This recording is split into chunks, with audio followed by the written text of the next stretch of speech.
Back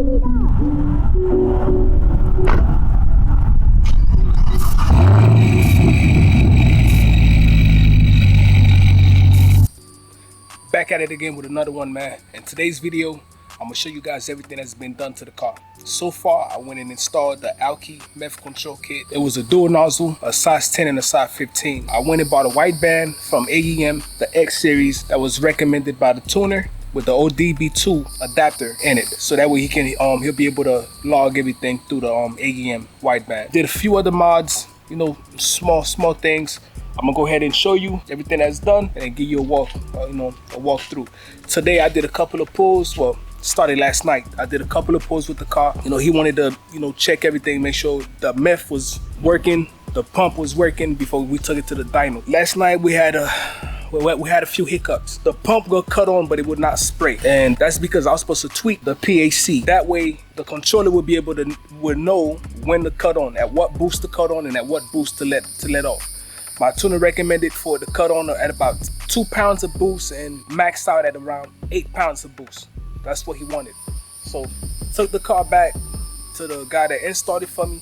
A great guy, man. He went above and beyond to make sure that everything was perfect. We dialed it in. We did a test. I'll put the video up so you can see how it's supposed to behave and what it's supposed to do when it's running properly. Once that was done, I immediately reached out to my tuner, let him know, hey, everything is back up and running.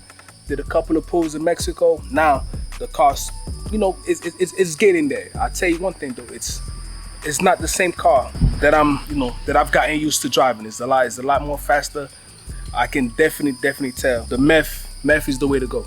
So this upcoming Saturday, I have to take the car to a dyno so that way he can, you know, finish up dialing in the air and fuel ratio and tweaking a few other things. But other than that, man, everything came out perfect, man. I'm satisfied. Now, I'm not a big fan of meth. I've never been. After going back and forth with my tuner and guys that's been running meth for years, I say, you know what? Let me go ahead and give it a try. And I don't regret it, man, at all. So let me go ahead and show you guys what's going on. All right.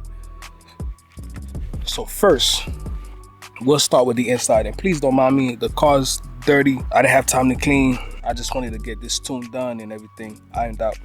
So let's talk about the setup.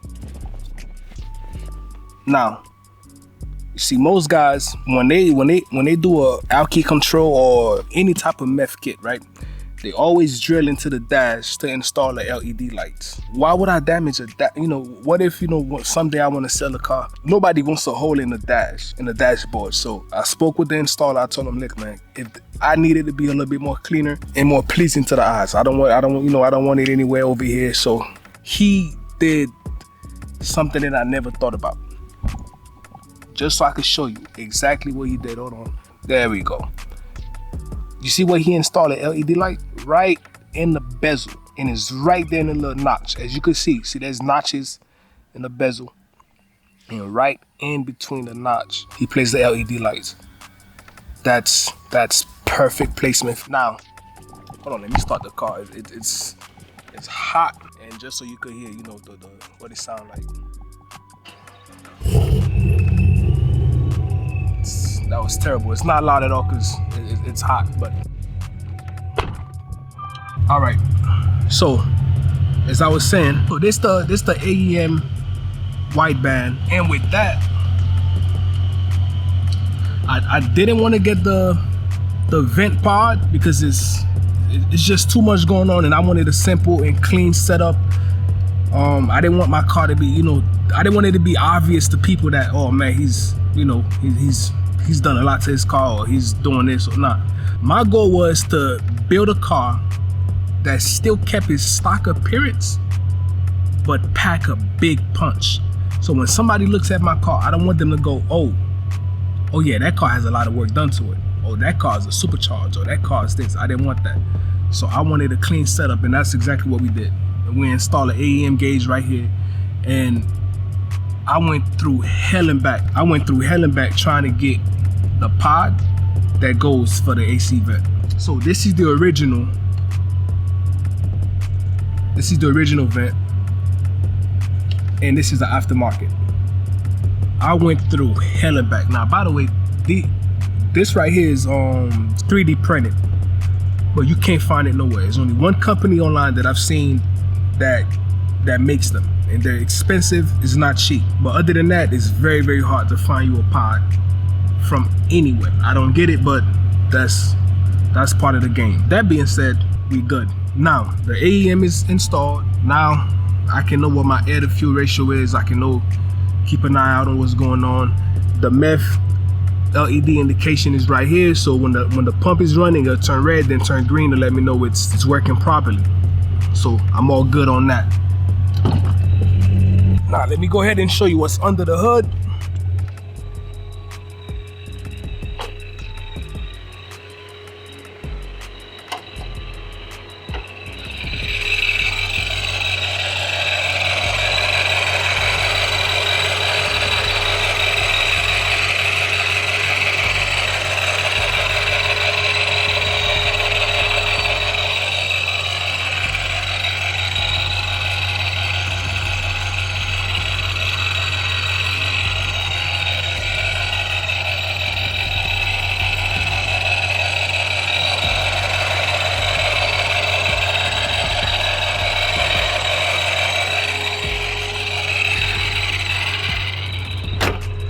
So, as you can see, it's a clean setup.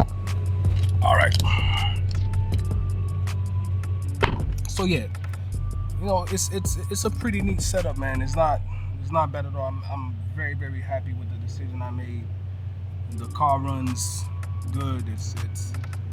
We're getting there. That's it for the day. I just wanted to give you guys a quick update. So next week, when I make it up to Tampa to dyno the car and finish tweaking everything that needs to be tweaked, I'll record that. I'll have them baseline the car. So the tune, the plan is to go to either Orlando or Bradenton, take it to the track and see what it puts down. I have that coming soon. But appreciate you guys for tuning in, and please, man, like and subscribe. Even if you don't subscribe, like, comment, anything, man. That's how, you know, YouTube will keep pushing my content out there, and that's how the channel will be able to grow. So, but I do appreciate you for taking your time and checking in with me. Enjoy the rest of your day.